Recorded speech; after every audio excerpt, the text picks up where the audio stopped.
Nama saya Lutfi, absen 10. Kita akan melakukan wawancara di rumahnya Guru Mise. Assalamualaikum.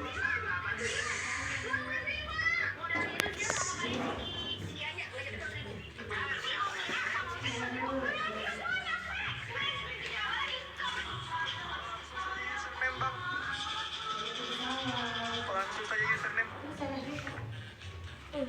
Ikut Mas. Sini kita aja mewawancarai.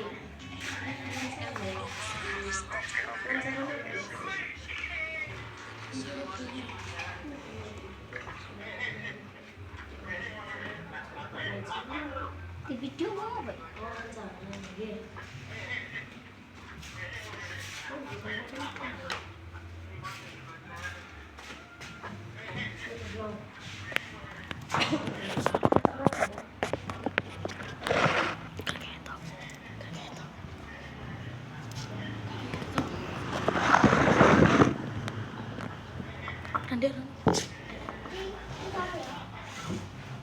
Ya, gitu Mas. Apakah Ibu bersedia untuk diwawancarai? Oh, nggih. Niki tugas saya. Sekolah. Oh, saya sekolahan nggih. Yuk, Siapakah nama lengkap Ibu? nama lengkapku Guru Mise. Daerah manakah Ibu berasal? Daerah Grawan, Sumberembang. Berapakah umur Ibu sekarang?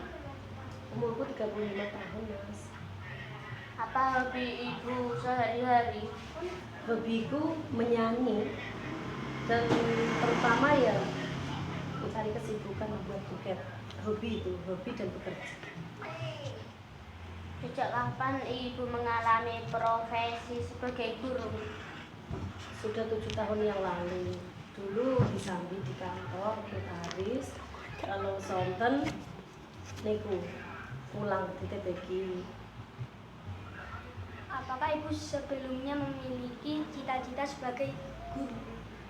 Dulu pernah punya cita-cita sebagai guru sekolahan ya Mas, guru umum. Cuma hidup adalah pilihan. Kita memilih hal yang terbaik dan nyaman untuk kehidupan ke depannya. Jadi ya akhirnya cuma jadi guru TPG. Apa alasan yang mendasari Ibu hingga saat ini menjadi guru? Pripun? Apa alasan yang mendasari Ibu hingga hari ini?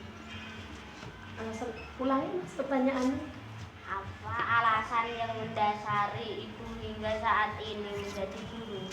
Oh, yang mendasari hingga saat ini menjadi guru, terutama yang pertama adalah ingin jadi orang yang bermanfaat dunia akhirat. Karena guru TPG ya Mas, dan pengen mengembangkan ilmuku atau pengen jadi orang yang bermanfaat itu aja. Apa alasan yang mendasari Ibu hingga saat itu? Apakah sebelumnya Ibu pernah menjalani profesi selain guru? Ya, dulu pernah di kantor notaris, terus saat ini di kedai jualan sendiri di depan rumah. Bagaimana perasaan Ibu guru saat pertama kali menjalani profesi sebagai guru? Perasaannya ya senang karena bisa bermanfaat untuk anak-anak dan berkah pula. Jadinya ngoten, perasaannya senang. Dalam proses mengajar, mata pelajaran apa saja yang diajarkan Ibu kepada murid-muridmu? Ya, Al-Bayan metodenya ya. Terus yang hari Senin sampai Kamis kita ajarkan Al-Bayan. Untuk hari Kamisnya, Senin sampai Rabu ya. Hari Kamisnya kita ajarkan pasolatan. Hari Sabtu doa-doa. Hari Ahad, soalnya Jumat libur ya. Ahadnya kita membaca juz amma bersama. Adakah upaya yang harus dipersiapkan oleh Ibu dalam proses mengajar? Jika ada upaya, apa saja yang harus dilakukan? upaya harus dipersiapkan. Mempersiapkan generasi yang lebih baik. Kalau upaya saya mempersiapkan ya, saya mempersiapkan generasi yang lebih baik lagi. Bagaimana kemampuan rata murid didik dalam memahami materi yang disampaikan? Bagaimana Kemampuan rata-rata murid didik ibu dalam memahami materi yang disampaikan? murid didikku kemampuannya alhamdulillah luar biasa dan bisa memahami apa yang saya sampaikan, karena murid didikku itu anaknya selalu mendahulukan adab ketimbang kecerdasan. Dalam TPQ juga seperti itu, selalu saya ajarkan untuk mendahulukan adab ketimbang kecerdasan. Dahulukan adab dulu sebelum kecerdasan. Jadi sopan santun yang harus dilakukan di dalam TPQ tersebut. Apakah ada kesulitan yang dialami ibu dalam proses menyampaikan materi? Kesulitannya tidak ada mas, kecuali satu, anak didik yang ramai dan tidak mendengarkan apa yang disampaikan oleh guru tersebut. Jadi itu membuat kita sulit, karena mengendalikan anak banyak itu tidak mudah. Bagaimana cara ibu mengatasi kesulitan tersebut? Mengatasinya ya sik rame terus, mboten anteng, ya mboten ulang. Mengatasi dengan seperti itu. Untuk tahun sekarang ya, tidak ada anak yang bisa cerdas atau pandai karena kekerasan. Anak tersebut dengan takjiran tidak bisa takzir kekerasan. Takjiran ini ya udah yang rame nanti tidak pulang.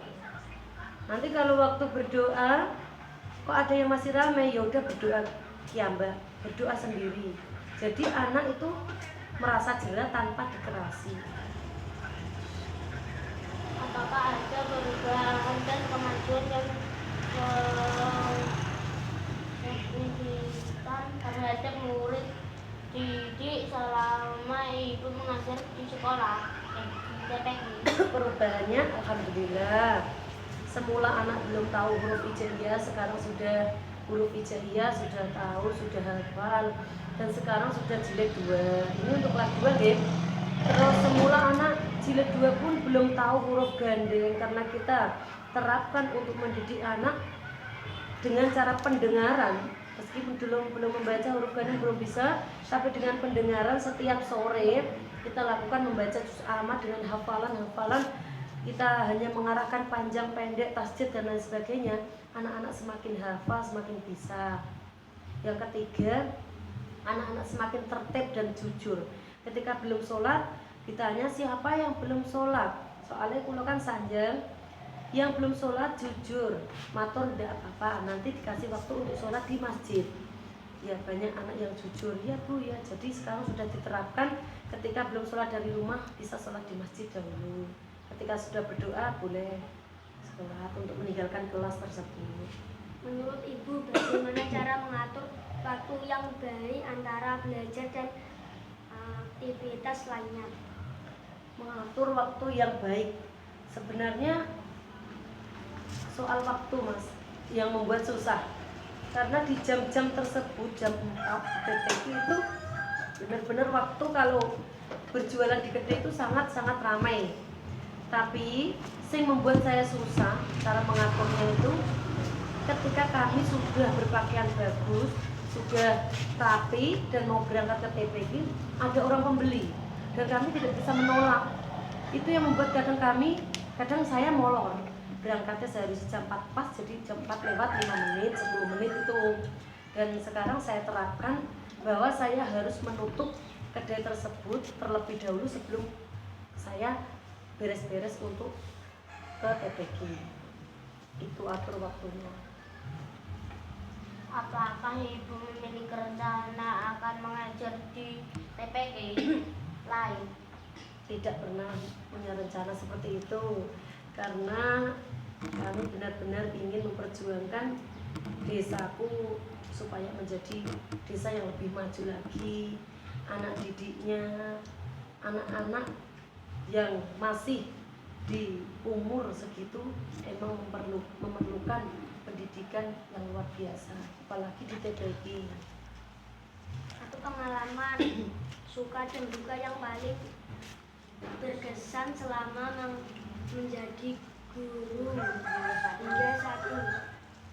Kesan dan pesan pengalamannya ya, yang pertama itu senang mas, ngajar anak-anak kecil itu senang itu bahagia. Yang kedua emang keberkahan yang kita cari, berkah dunia akhirat, terus manfaat ilmuku, bisa memanfaatkan ilmu kepada anak-anak tersebut.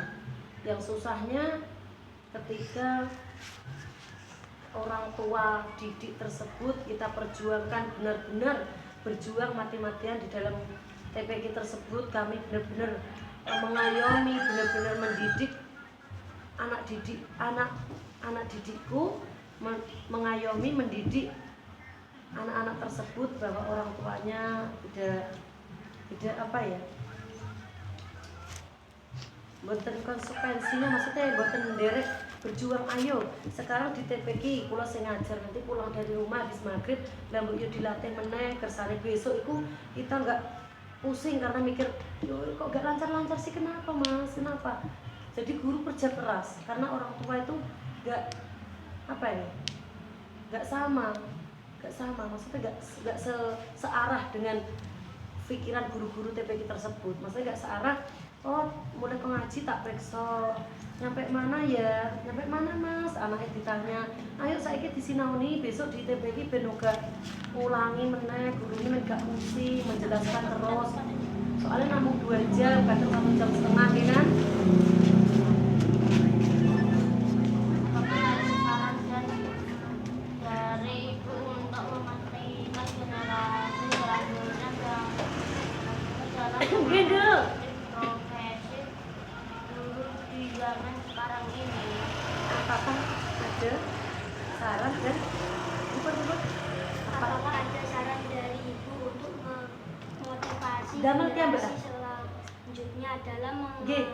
menggeluti profesi guru di zaman sekarang ini? Jika ada, tolong sampaikan saran tersebut. Apakah ada saran dariku untuk menggeluti generasi? Ulangi pertanyaannya, ribet soalnya tentang tiang tumbas. Apakah ada saran dari ibu untuk memotivasi generasi selanjutnya dalam menggeluti profesi guru di zaman sekarang ini? Jika ada, tolong sampaikan saran tersebut. Motivasinya, 1, untuk anak-anak yang masih di usia pelajar, kita harus menjaga satu ketertiban terlebih dahulu. Ketertiban, mentaati peraturan, menghargai guru, itu yang membuat keberkahan diri kita. Bahwa seorang guru itu sangat-sangat mulia. Karena apa? Manfaatnya banyak, ilmunya bermanfaat, keberkahannya ada, dan kita bahagia sekali. Karena apa? Karena kita bisa bermanfaat buat orang banyak. Dan motivasinya seperti itu, harus semangat belajar untuk mencapai cita-cita tersebut. Dan belajar itu nanti bisa ditularkan untuk anak didiknya kalau panjenengan nantinya bisa menjadi seorang guru. Mohon. Terima kasih, Bu.